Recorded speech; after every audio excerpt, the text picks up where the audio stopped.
We have essentially a full-time trainer for the service department that when a new tech or anyone in the service department would come on board, they spend probably a minimum of 2 to 3 days with that person the entire time. From the time he walks in the door to the time he leaves, going through all the programs, what he's, from down to how do you request vacation, to how do I log overtime, to how do I get a job work card, a repair order, how do I order parts.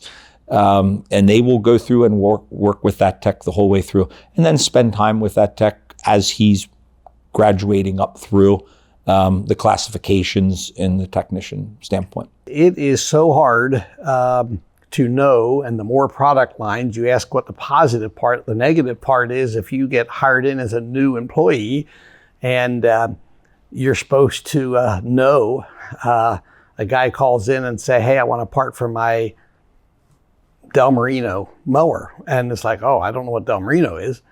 They have to be able to punch in, oh yeah, we do have Del Marino parts. Oh yeah, here's parts catalog. Oh yeah, here we go. And they move on. So we do a tremendous amount of online training so that when we put them on the phone live, they're being a positive influence.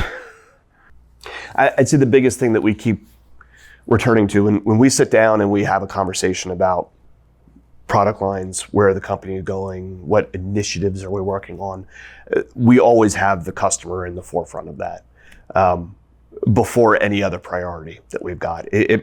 When it comes to what's going to the bottom line, what is always the very first concern of ours is doing right by that customer. And there's decades of that being instilled into us by our leadership and our dads and everybody that's been around here. There's a lot of forces that try to steer your company in different directions, but always kind of keeping the customer and their needs at the top of the food chain there has always served us well.